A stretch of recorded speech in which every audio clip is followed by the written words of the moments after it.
यस कार्यक्रमका सभाध्यक्षज्यू, विशिष्ट व्यक्ति, सहयात्री, सहकर्मी र उपस्थित सबैजना आदरणीय व्यक्तिहरू, यो कार्यक्रममा आएर बोल्न पाउँदा पनि मेरो लागि एउटा यो मौका र अविस्मरणीय क्षणको रूपमा मैले लिँदैछु।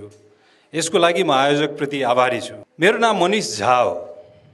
मैले मेरो नाम मनिष झा भन्दै गर्दा तपाईहरू कतिजनालाई यो तराई मूलका हुन्, यी मधेसी समुदायका हुन् र कता कता यी मधेसवादीसँग पनि जोडिएका छन् कि भन्ने लाग्दो होला।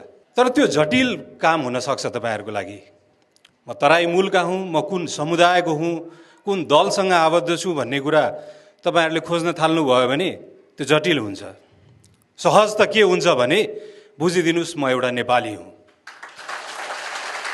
र म कुन राजनीतिक धारणा बोक्छु, कुन समुदायको संस्कारलाई सम्मान गर्छु भन्दा पनि म यो देशको हित चाहन्छु भन्ने कुरा बुझिदिनु हुँदा झन् सहज होला। देश भनेको एउटा सिमानाले बाँधिएको भूमि हो र राष्ट्र भनेको त्यो सिमानाभित्र रहेको जमिनमा भावनाले बाँधिएको एउटा संस्कार हो।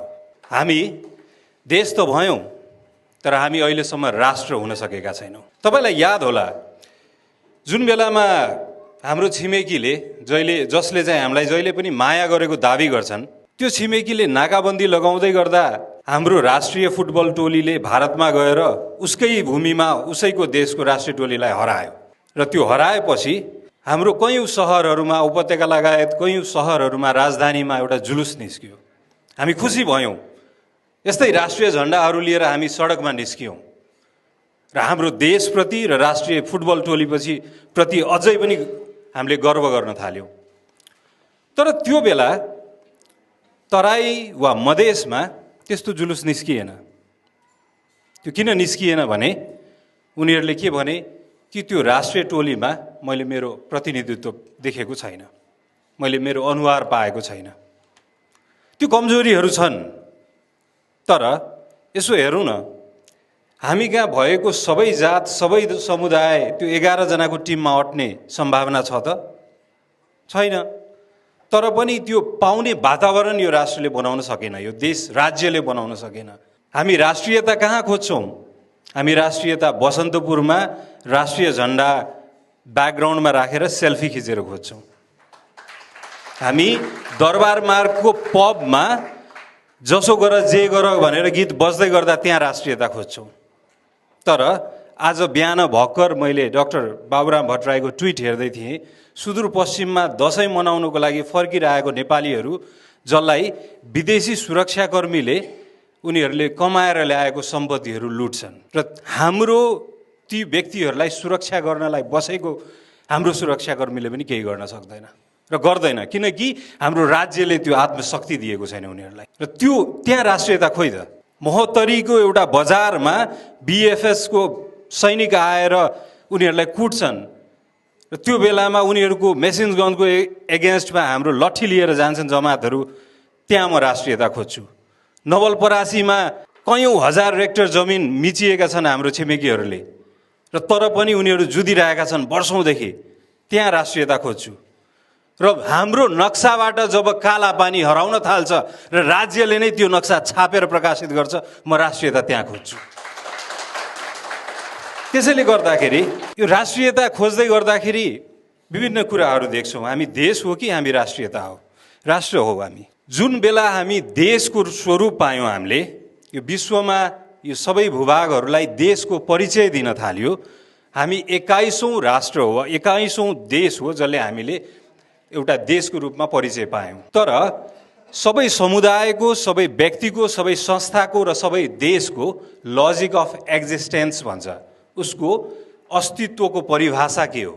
जस्तै अफगानिस्तान, पाकिस्तान, यो देशहरूले अहिलेसम्म पनि आफ्नो अस्तित्वको परिभाषा पहिल्याउन सकेको छैन। हामीसँग हाम्रो प्राकृतिक स्रोत त छ, हामीसँग इतिहास त छ, हामी एउटा विश्वको लागि पानी ट्याङ्की त हौँ पिउने पानीको लागि, हाम्रो त्यो परिचय त छ।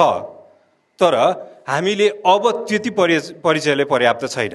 म अहिले भर्खर भिमार्जुन दाइसँग कुरा गर्दै थिएँ कि अर्जेन्टिनामा 1912 देखि 1983 सम्म 12 पटक त्यहाँको राजनीतिक व्यवस्था परिवर्तन भएको रहेछ, तर पनि स्थिरता कायम हुन सकेन। कुनै पनि राजनीतिक व्यवस्थाको विकल्पले त्यहाँको मान्छेको अपेक्षा पुरा गर्न सकेन, किनकि उनीहरू एउटा कुरामा स्पष्ट थिएन, त्यो देश हो कि राष्ट्र हो। कुनै एउटा भावनाले त्यहाँ बाँधेको थियो। हामी कहाँ पनि हेर्नुहोस्, 7 दशकमा 7वटा संविधान आइसक्यो, 7 दशकमा 6वटा राजनीतिक व्यवस्था परिवर्तन भइसक्यो, तर पनि हामीलाई थाहा छैन हामीले के खोजिरहेका छौँ।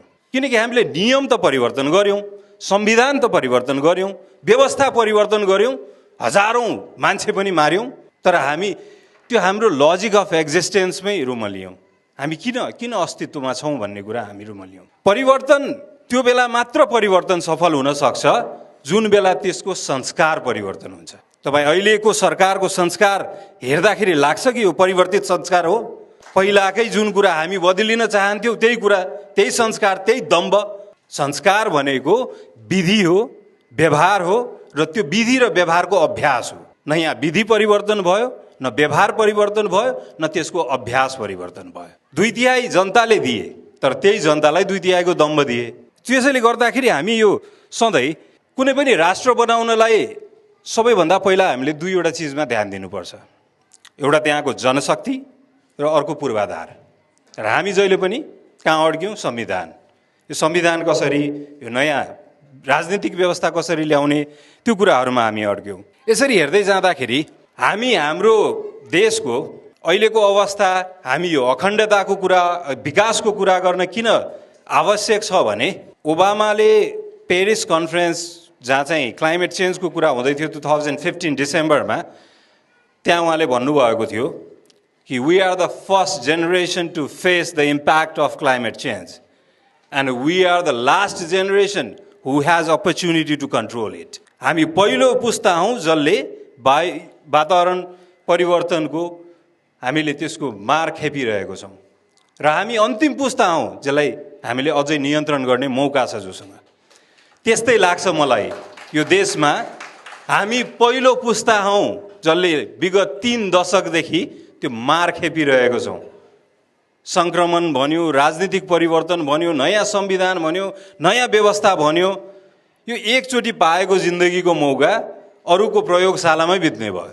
र फेरि पनि के लाग्छ भने हामी अन्तिम पुस्ता हौँ जसले यो नियन्त्रण गर्नलाई, यो अखण्डता र यो विकासको चर्चा गरेर यो नियन्त्रण गर्नलाई हामीले कन्ट्रिब्युट गर्न सक्छौँ। हामीले नगरे भने यो तपाईँले आज नसकेको काम भोलि गरौँला भनेर त कुर्न सक्नुहुन्छ, तर यो जुनीमा नसकेको काम अर्को जुनी पाउने कोसँग छ ग्यारेन्टी? त्यसैले गर्दा यो हामीले नै गर्नुपर्ने हो। अब मधेसको कुरा पनि साथीहरूले निकाल्नु भयो। मधेसमा 4 किसिमको राजनीतिक दल छ। मधेसको राजनीतिमा उपस्थिति भएको 4 किसिमको राजनीतिक दलहरू छन्।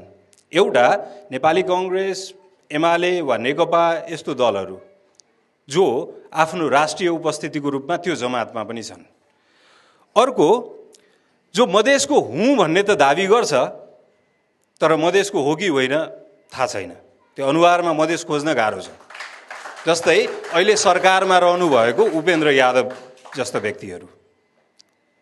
तेस्रो जो मधेसको प्रतिनिधित्व गर्नुहुन्छ, महन्त ठाकुर जस्ता व्यक्तिहरू, तर आफैमा सङ्गठित हुनुहुन्न, आफैमा संस्थागत हुनुहुन्न। त्यसैले गर्दा उहाँको कमजोरी, उहाँको अकर्मण्यताको मूल्य मधेसले तिरिरहनुपर्छ। र राजनीतिमा तपाईँ यदि तपाईँको अकर्मण्यताको मूल्य अरूले तिर्नु परिरहेको छ भने तपाईँ पापी हो। तपाईँको कमजोरीको मूल्य अरूले तिर्नु परेको छ भने, तपाईँको भ्रष्टाचार, तपाईँको उद्देश्य, तपाईँको स्वार्थ अरूको जिन्दगीले तिर्नु परेको छ भने तपाईँ पापी हो। र त्यो हेर्नुहोस् त्यहाँ मधेसमा। र चौथो राजनीतिक उपस्थिति सीके राउत जस्तो व्यक्तिको छ। तर राज्यले दोस्रो र तेस्रो तफ्तालाई, त्यो अस्तित्वलाई स्वीकार गरेन भने स्वाभाविक रूपमा सीके राउतहरू जन्मिनेछन्, अझै बढ्नेछन्। म मेरो कुरा भन्न चाहन्छु, सीके राउतको उपस्थिति मलाई पहिला घृणित लाग्थ्यो, तर राज्यले पटक पटक मधेसलाई अवहेलना गर्दा सीके राउत त विकल्प होइन भनेर सोच्न थालिसकेका छन् व्यक्तिहरूले। भनेपछि मधेसलाई तिमी नेपाली नै हौ, तिमी पनि हाम्रै मान्छे हौ भन्ने कुरा पनि त हामीले बुझाइदिनु पर्यो। मलाई यो आन्दोलनताका एउटा मेरो साथी, जनकपुरको एकजना साथीले भन्नुभएको थियो, जसको बुबाको मृत्यु माओवादी कार्यकाल, माओवादीको जनयुद्धताका भएको थियो र माओवादीले उहाँ नेपाल प्रहरीको सहीलाई हत्या, घरमा गएर हत्या गरे पश्चात उहाँहरू बुबाविहीन भए। मधेस आन्दोलनमा लाग्दाखेरि त्यही नेपाल प्रहरीको प्रहरीले त मोदीको सन्तान भनेर त्यो व्यक्तिलाई लखाड्दै पिट्यो।